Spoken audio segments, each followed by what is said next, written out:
Good afternoon. Oh, I gotta do it right. There we go. More testosterone needed in that clap. Good afternoon, everybody. Chilling with Dylan, Sports, Music, and Light Takes is back. Episode 7.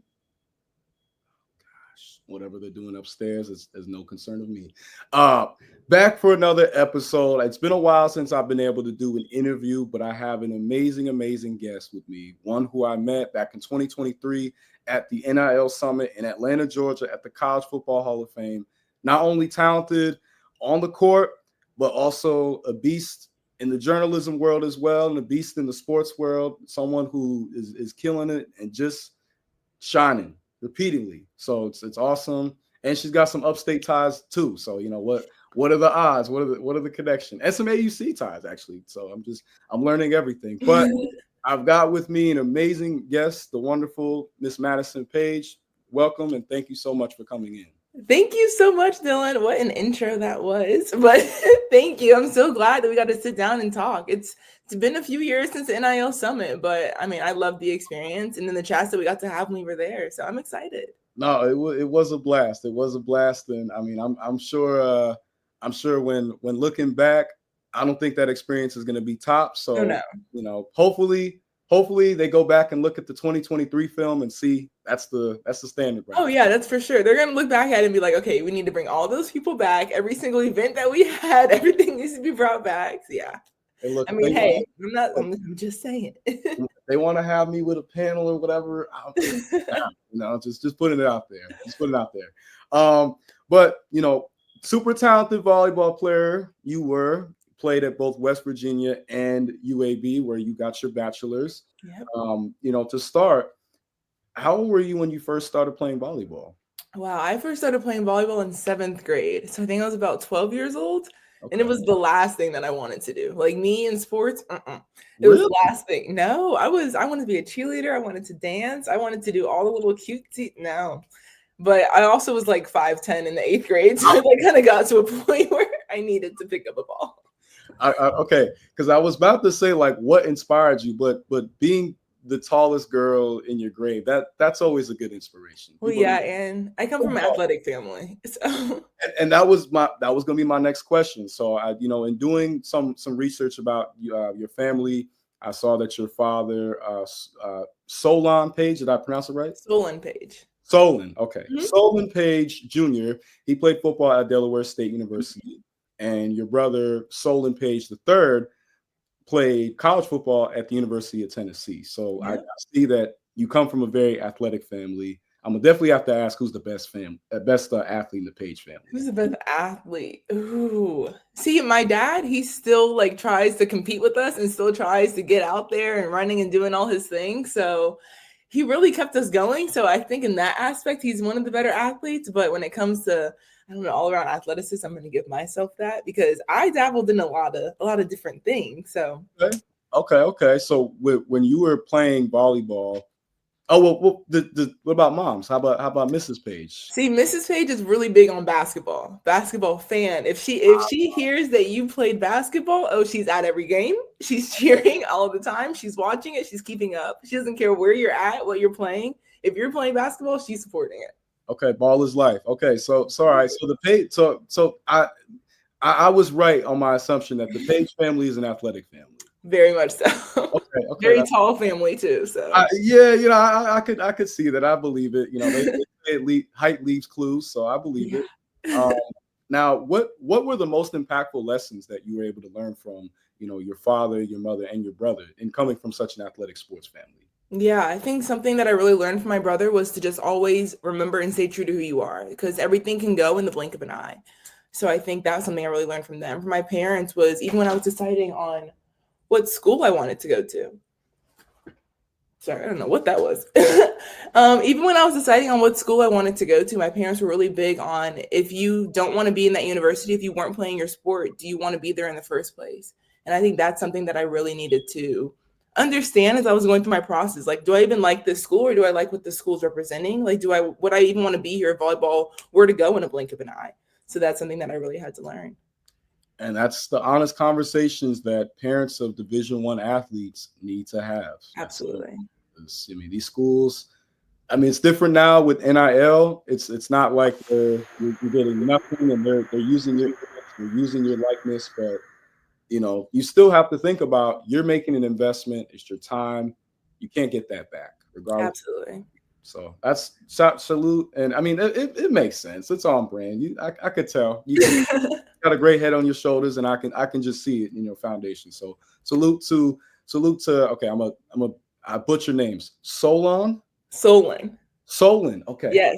Solon. All So right. shout out to Solon and Michelle for for helping me out with that, So like Nolan, but but Solon. with an S. All right. So Yep. Solon and Michelle. Yep. Love that. All right. So Solon and Michelle, shout out to y'all. Y'all did a great job. Y'all did a great job. Now, you played high school. You played high school volleyball at Carlton J. Kell in Cobb County. Yep. For producing famous alum like Scoot Henderson, Mike Will made it, and Lucas Till. I'm like, that is the crazy. I know. I'm like, what a variety. Yeah, you get something of everything. Yeah. Now being that you're from Marietta, but I also learned that your parents are both from the East Coast. What was that experience like being in Cobb County and going to school? Yeah, so Cobb County is growing every single day. Even looking at like kind of the draft, we're producing so many athletes when it comes to basketball, when it comes to football, when it comes to volleyball. I think being from Marietta is just an amazing thing now because as it continues to grow, I get to continue to like kind of have that little chip on my shoulder and just know that I was a part of something so much bigger than myself. And seeing the athletes that come behind me and seeing the athletes that were before me is just an amazing feeling because everybody wants to be like from Atlanta. We always say we're from Atlanta, but it's like, it's so much more than that. Even being from Marietta is like having, I don't know, even having more power also. Like I was saying, we were from Atlanta. No, you like, look now, I'm 30 minutes from Atlanta, but I'm in the state, I'm in the vicinity. So, Yeah. But yeah, no, I know like Jalen Brown is from Marietta. Mm-hmm. So, and my godmother stays out there too. So Really? We got everybody here. You don't even know. We all say we're from Atlanta, but you really say you're from Marietta, you'll really figure out how many people are actually from there. Yeah, that's a great way to put it. That's a great way to put it. Now, you enjoyed a really successful high school career. You were a 4-year letter winner. You were 2-time captain. You were 2-time first team, 48th in the state for blocks, 500 career kills, Under Armour All-American watch list. By far, what was your favorite memory of your high school career? My favorite memory from high school would probably be when we started going to our playoff games. The fan support that we got from that, just having like fellow friends, fellow people from just around the county. Like as I started to grow my career, like having that support from not only people at Kell, but people from other schools, people from the volleyball community. Everybody just coming in during playoffs was amazing. Like we had the signs, we had the fans, we had everybody cheering for us. And like, that was just great. I seen like the game of volleyball grow and just seeing that many people at volleyball games. There were times that we had just as many people at the volleyball games as we had at the basketball games. So I think, so that was really nice to see. Like that game was just amazing. So I enjoyed it. And it really brought light to the players and just, female sports.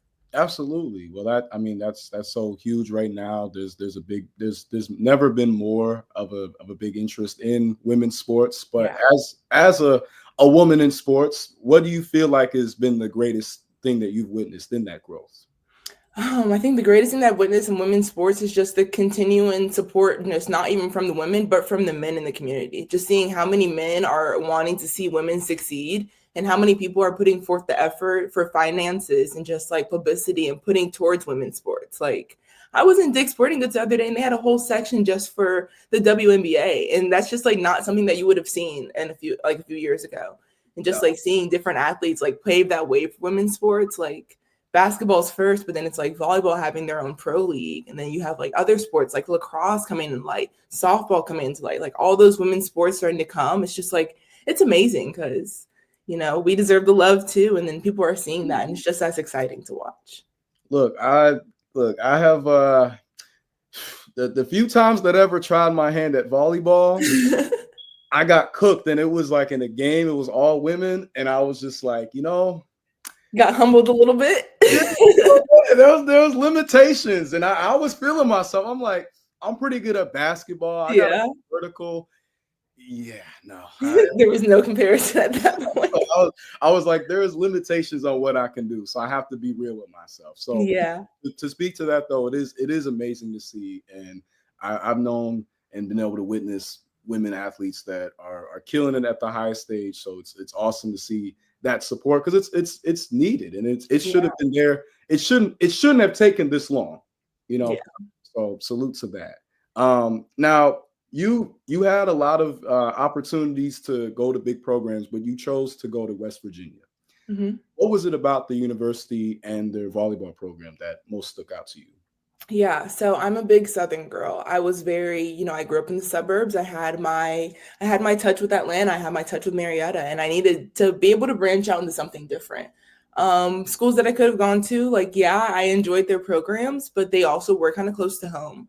And I wanted to give myself a new experience because, I mean, there's so much in this world to discover and so many opportunities, so many people to meet that if I allow myself to just branch out to something that is a little uncomfortable, like, you never know. And I met some, like, my best friends from there, and so many amazing people, so many amazing athletes. So I mean, when it comes to that decision, like, I don't regret it at all. That's amazing. No, and I can relate. I went from being in Vegas to going to Hampton, Virginia. Like, Yeah. it's It, like, it's insane, like, how different things are. Like, you never really know until you're in that position, and then you're just like, okay, like, this is a completely different culture up here, completely different, like, so many sets of people, like, coming to one area. and that's the perfect segue, because as a native Georgian with the East Coast roots from your parents, was Mhm. it a culture shock to go up to West Virginia? To an extent, I feel like with volleyball, I've met so many different people from so many different places. It is a big global sport, so I was able to meet people at tournaments that weren't from where I'm from, and then being able to, my parents have their northern ties that they brought down to the south, so that part wasn't like too different. But I would just say that the biggest difference culturally would just be I mean, it's West Virginia. Like, we can't escape the fact that, it is This being a black platform is woman. free. You can speak your mind. Don't Yeah, worry. Do I not mean, worry. hey, being a black woman in a state such as West Virginia, where you don't see so many diversity, is a little different. But when it comes to the athletes and just like having the support from them and it being a bigger program, like, that part's not too bad, just because, you have other people that are in the same boat as you and you have that constant support. And I enjoyed it. For sure. I was like, look, I remember when like Geno Smith was there, Hmm. and when Tavon Austin, Noel Devine, but I'm like, it's been some years, so I know Yeah. it's a deal. I can imagine. Yeah. Now you started off your freshman year killing it. You had Hmm. 12 attacks and 8 blocks in your debut game versus Loyola Maryland. How big was it for you to have such a strong start to your collegiate career? Now, when I went into West Virginia, I did not know what I was coming into, though. I'm not gonna lie. I was just like, hey, freshman year, I'm so excited, let's get it. And then it was like, okay, well, are you ready to, like, to play with these other girls? Like, these, mind you, I was 17 years old when I came to college. Yeah, I didn't turn 18 until, like, kind of later in that summer. Okay. So when I came in, all the girls I was playing with were 6 years, like 23, 22 years old, and I was 17. So that was definitely different. And that was like the same year that Texas had won the national championship. So you can only imagine kind of the nerves that I was feeling going into such a powerful conference, Well, having schools such as Texas and Baylor and Kansas, like, having such good programs playing up against them. I would say that it was different. It was an adjustment. But I love that adjustment. I love having the opportunity to even be put into that position, to even put into be able to fight, be able to show off my skills, and to play with girls that I could learn so much from. Not even on my side of the court, but even from the other side of the court. So it was different, but, like, I loved it. I loved being able to be challenged like that. and that's I mean, that's the kind of mindset you have to have when you're trying to establish yourself. New kid Yeah. in town. You're like, I'm the youngest on the team. Like, they're over here. Like, yeah, we're going out here. And you're like, have fun. Yeah. I'm like, oh, you guys got it. Like, I'll see you at practice. But That's real. That's real. Now, when you so you spent your sophomore year there as well, and I'm like, oh, Mhm. another person who did the 2 year. Yeah. That was me as well. You I had a great sophomore year as well, but you ended up transferring to University of Alabama at Birmingham, which Yeah. where you're located now. What was the influence to that decision? I think it just kind of got to a point where I thought back about what my parents were saying. Would I want to be at this university if I was not playing volleyball? And as I started to dive down on those questions, like there were so many things that I needed to branch away from when I was at that university. There were so many different experiences that I needed to have. And I was not in the good mental place where I was like, this is something that I want to do. This is something I'm doing for myself. It was no longer an opportunity that I was giving myself. I was no longer playing for myself, playing for my own happiness, playing for my own joy. And once I started to kind of die down on that, I was like, okay, when these 4 years are up, am I going to look back and regret the college experience that I had? And it kind of got to the point where I was like, okay, I had my 2 years. Like it was great for what it was. But as I start to get more serious throughout this process, I need to branch out into something different. I need to give myself another opportunity to grow in other aspects that aren't just volleyball, that are just like me after this, me as a woman, me in life. So that's what kind of put my decision as I need to go and leave somewhere else and give myself another opportunity to be great on another level. Listen, look, you hit that Trey Songz like, I don't want to leave, but I gotta go right now. Yeah, I that's go what I'm now, doing. so I understand. I understand all too well. And I had to do the same thing leaving Mhm. Hampton to go to Clark, Atlanta. Yeah, and it's tough. I mean, people don't even talk about what that portal can do to you, what that portal is like. Like even I wasn't in the portal. no. No, I was yeah, I was I played a little intramural basketball, but Yeah. you know, But it's uh, still different. Like just leaving from one school to another, like it's completely different because when you first left, you were coming out of high school. Now you're leaving again and you have college underneath your belt and you're like, okay, this is different. I know what to expect. I know what I'm putting myself into. How can I make this experience even better with what I have learned from my previous experience? absolutely. And that's a perfect segue to when I met you at the Yeah. 2023 NIL Summit. Now, the NIL obviously has been a huge, difference maker in collegiate sports. It's changed the landscape. It's changed the way that athletes now are able to profit off of their image, their likeness, and be able to change their trajectory in future, give themselves a lot more stability. Now, overall, what was your favorite experience? And do you also feel like the NIL at this stage in time, do you feel like it's growing and progressing in the way it should? My experience with NIL, I got into it as soon as it landed. It wasn't that big with sports as volleyball as it is like today. It's so much better. Like I was kind of in it when it was really big on like more bigger sports such as football and such as basketball at my university. It wasn't that big on volleyball, but I tried to get as much of a piece of it as I possibly could. The way the NIL is growing now, I think, there are some loopholes that people constantly try to find. I think that's something that, we can never escape in today's day and age. When it comes to having something so good, people are going to find loopholes to try to make it better for themselves. And it may not always benefit all of those that it was supposed to benefit in one way. But I think it's great that it gives people the opportunity to those that really do need it, those that like went to college for certain reasons to help out their families, to put themselves in better situations. I think it's really great in helping those type of athletes. For sure. And I mean, when you look at volleyball and NIL, and you look at the growth that it's undergone, do you look at yourself as part of that pioneer and originator class? I think I was able to help to like show girls that like you don't have to be on a crazy big stage in order to get a piece of NIL. Even being able to go to the summit was an amazing opportunity. I was with people that had a really big part of NIL, the people that really were a part of that growing aspect of NIL that got that big chunks of money from NIL. I was able to meet them. Also able to post my own little videos on NIL with like with the companies that I had coming at me. So I think it's really nice just like as I continue to scroll on Instagram and I see girls from like not even crazy division programs like are able to still get a piece of NIL, like it does make me feel good that it's like I was able to show that like, you can still do some NIL even if you're not like top of your class or even if you're not at like the championship winning program. Like you can still have a piece of it. Like everybody can profit off of this. Look, I was over here watching y'all going, how can I profit off of this Yeah. athlete? So no, that's a great perspective that you have. And it goes to show that just, everything has to happen organically, building step by step, building, and laying the foundation down. So that's awesome though. Now you ended up at UAB where you graduated from. You got off to another great start. That seems to be seemed to be your thing. You come in, you kick butt and take names. You played in 112 sets your first year. You totaled 90 kills, 161 block assists, 37 block shots. Led the team in blocks, and you ranked 5th on the team in kills.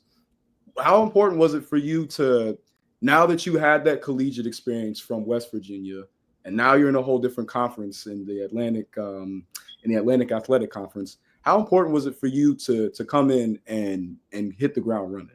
Yeah, so it was super important to me because I was playing for a different reason at that point.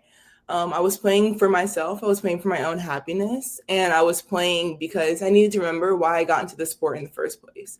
I think once you kind of start to flip your mindset as to why did I start doing this? I started doing this because I love the sport. I started doing this because I enjoyed meeting people. I enjoyed this competitive fire that I have about myself. And then that's kind of like what I was able to start playing for when I came to UAB. So I think that was super important for me to learn. And I am so grateful that I had the opportunity to grow and to learn that about myself, because I was not only growing physically with volleyball, but mentally just within life, within just becoming a woman, within going towards graduation. Because like I only had 2 more years. So I didn't want to regret anything about my experience. And I don't. And I'm so grateful that I was able to learn those things just throughout that process. So yeah.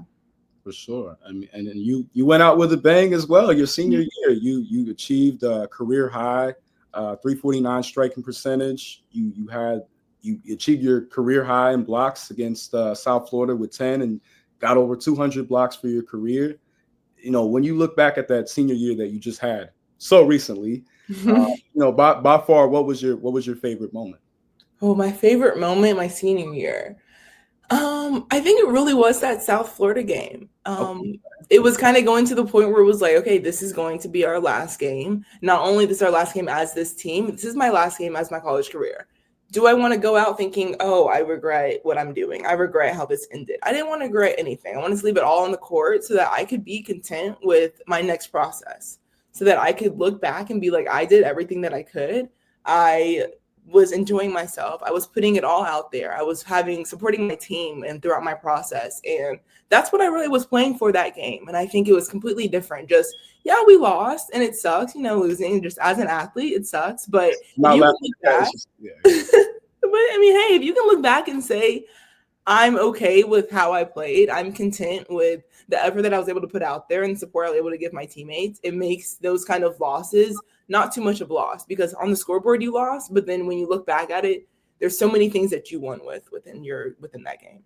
And you got 10 blocks. So you're like, look, hey, I did what I was supposed to do. That's like, they're like, no, y'all lost. I did my part, so it plays a big difference. But, to that point too about, kind of pivoting and adjusting, because while at West Virginia and at UAB, you double majored in, salute to you, because double majoring is not easy. Double majored in kinesiology and sports management. And sports management. Now, was it difficult to balance being a dual major and being a full-time student athlete? Well, I ended up no longer majoring in kinesiology. So okay, all right. My research was wrong. Well, I had a lot of different majors. I started off with what did I do?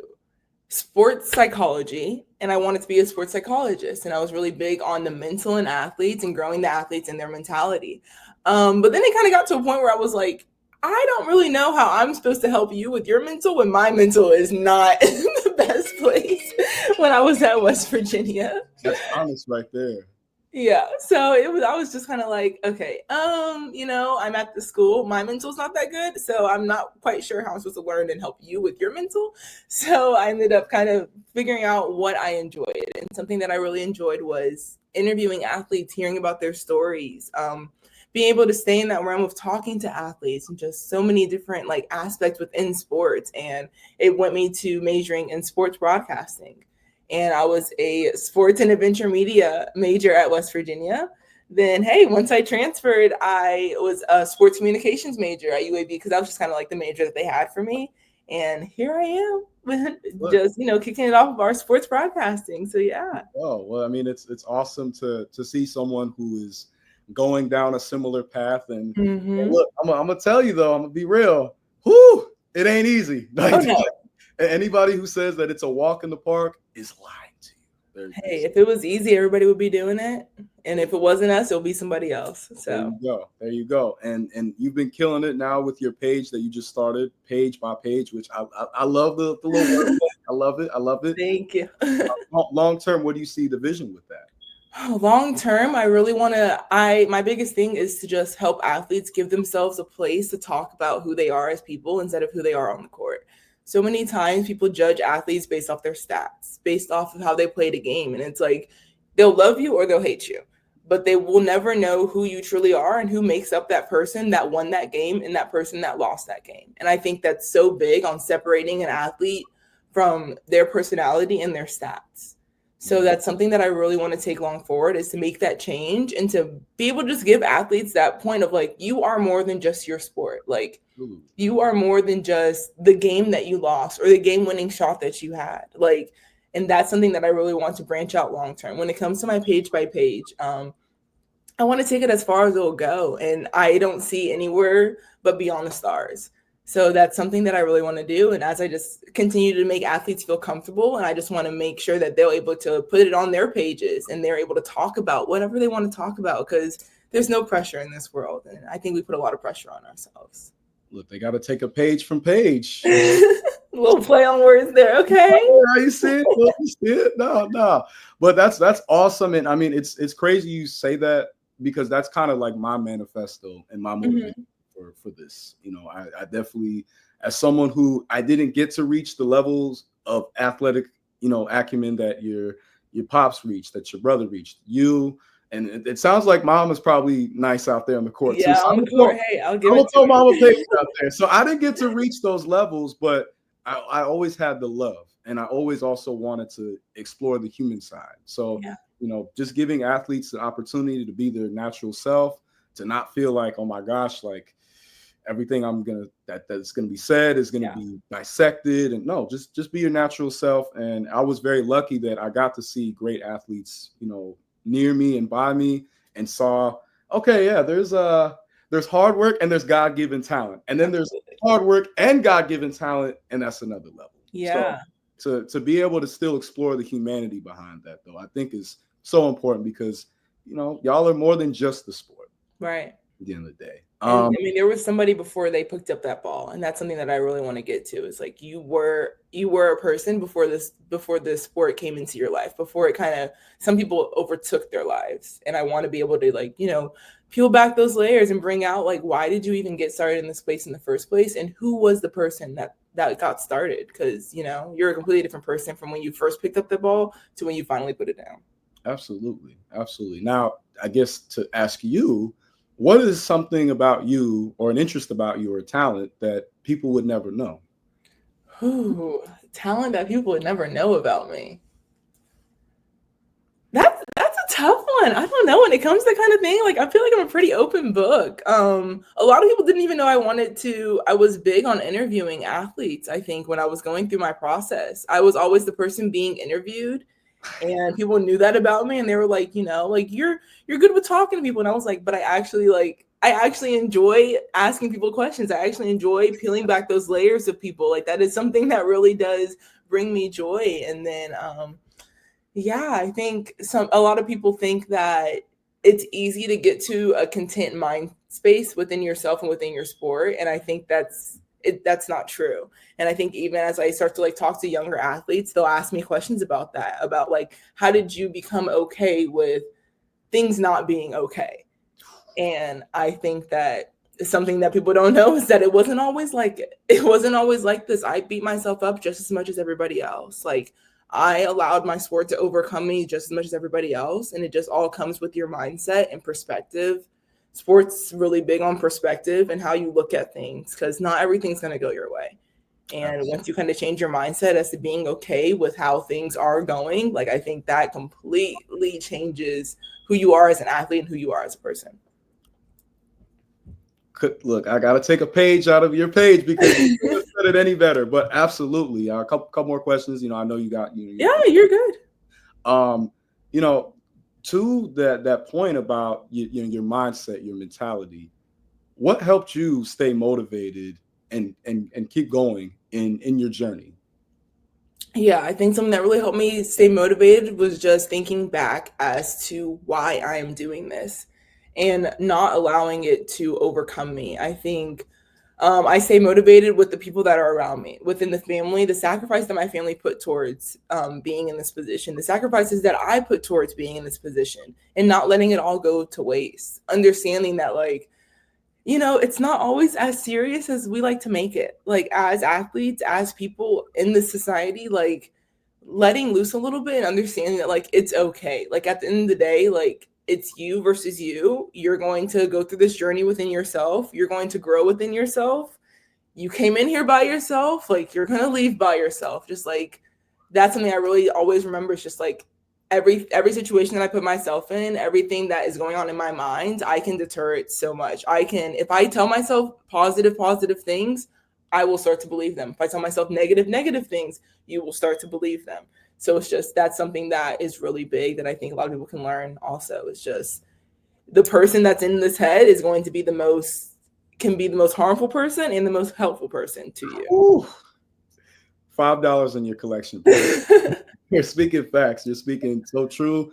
And it's like, shoot, I need to remind myself of this. I need to hear this. Yeah. So I appreciate and your wisdom. Again, it's profound, and it speaks to your foundation. It speaks to, the way that you were raised and your ability to pivot and adjust. So salute to you on that. Now, obviously as an athlete, you got to have that theme music. You got to have that that stuff that gets you through, that motivates you. What was your theme music when you were playing? Oh, my theme music. I'm a really big Janae Aiko Summer Walker girl. Like, that is my thing. It doesn't matter if I'm trying to get pumped, if I'm trying to lay down. Like, if I can sing my heart out to a song, like, I'm playing it. Like, it doesn't matter what genre we're listening to. If I can get that R&B on, it'll get me just as pumped as if I'm playing some rap music. Okay. So yeah, that is my go-to till the end. I will always be a Janae Aiko stan. I respect it. I mean, I'm trying to think, like, I don't know if I could like listen to some Janae Aiko before like working out or whatever. You just never. So hey, you just gotta think about what she's saying, really sing your heart out, and it'll get you just as pumped as anything else. But I mean, look, I've done workouts to like, to some Mint Condition, the Whispers, some New Edition. It just kind of, I'm like, man, this is a sad song, but I gotta lift a little right more. But it's like it's sad sometimes, and it's like, but sometimes it's a vibe, and just like, and sometimes it makes things a little less serious, like as if I'm like trying to like get into that aggressive mindset. So it just like kind of helps me stay settled and like calm down and like understand like the work that I'm putting in. So absolutely. Now to pivot back, but just because you've been doing the work, you graduated with your degree. Congrats, salute, another Black graduate. gotta always salute that. When you look at yourself 5-10 years from now, what do you see as the vision? 5-10 years from now, I see myself on the stage interviewing athletes, having that microphone in my hand, and I am at the biggest stage that I could possibly be at. I think 5 to 10 years from now, the sky is only the limit. I will always put myself in the best position that I possibly can, and I look forward to the position that I am in. I'm going to continue to work on that, work towards that. It's always going to be God's plan at the end of the day, and all I can do is respect the journey that He's going to continue to put me on. And where I end up from that, I understand that like it's where I'm meant to be. So I really want to see myself on that. I will see myself on that big stage. There you go. Yeah. Interviewing the athletes, giving them that insight, and continuing to give back to those in the best way that I possibly can. Well, I count me as a believer, count me as a supporter. I see. Hey, we'll be up there together. So hey, I like that. I like that. I'm with it. I'm with it. Now, and this is a question that I ask everybody, but I feel like it, it's going to make you really think about it. It's going to make you really pour from the depth of your soul. Yeah. So let me be drum roll, be ready. But when it's all said and done, how do you want your legacy to be remembered as? When it's all said and done, I want people to remember me as somebody that was able to pave the way to show athletes that they are much bigger than just their sports. That's my biggest thing. Like, as I continue to preach, is just that your mindset, and just athletes are not just somebody that you're gambling with. Athletes are not just somebody that made you lose your parlay. Like, athletes are so much more than that. And I want people to remember that it's just like, okay, when they look at me, when they look at Madison, when they look at Madison Page as somebody that is interviewing them, this is somebody that truly cares about your story and somebody that really wants to push your story out there. I want to leave that legacy of don't take things too seriously and remember who you were before you started your sport. Remember your foundation. Remember the person that you grew up with. Remember the person that you grew up to be. And always remember the person that you're looking into in the mirror is going to be that person that's going to get you through every single hard time that you possibly can go through. Because I think nobody knows your story like you know your story. And I think that's a really big thing that people need to give grace to each other with, is that you never know what somebody's going through. You never know how somebody got there, and you will never know the full depth of their story into why they do certain things, because you're just not in their position. Look, they say don't judge a book by its cover. You don't know the story until you read the page. Exactly. You and me. Sorry. That's the inner stand-up comedian. Not resisted. I was like, oh. He was letting it cook.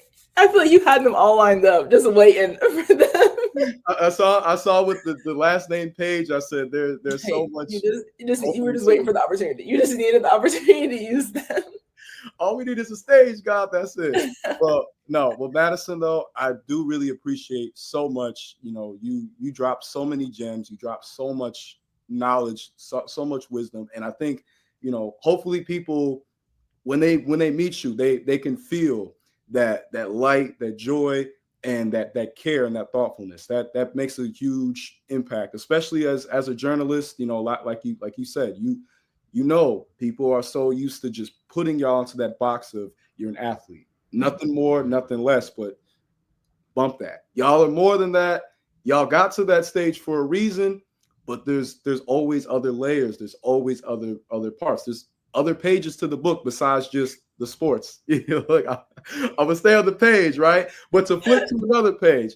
But Madison, well, I gotta give you your props too. I mean, you're killing it out there. I'm in your page, I'm chilling with Dylan every single day.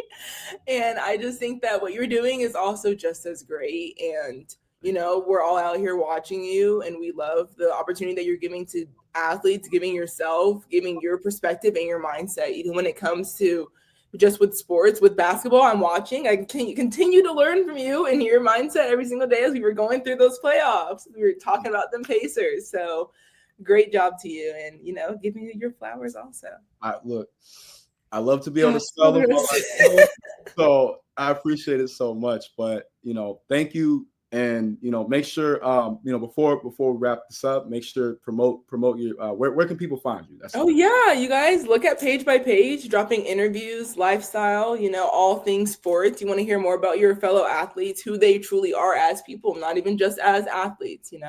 Shout out to Page by Page, and I look forward to keeping in touch with you, Dylan. And we're gonna keep rising. I'll see you at the top. Keep rising to the top. Give me what you got. Yeah, no. Well, Madison, I truly do appreciate this opportunity to interview and get to further learn the person behind you. It was incredibly genuine when I met you. It was a lot of laughs. It was a lot of great time, and I'm wishing you only the best. And I know that only the best is going to come to you. So I'm excited to see you continue to shine. Excited to see you continue to become the best. And I know. Solon and Michelle and Solon the third. Yep. I know they're in your corner, and I know they have done an amazing job in terms of cultivating the person that is right here. So salute to them, and much love. And this will wrap up Chillin' with Dylan, Sports, Music, and Life Takes, episode 17. As I say to all of my guests, and I say to all the viewers, keep it chill. Thank you so much, Dylan. Thank you. You have a great one. You too.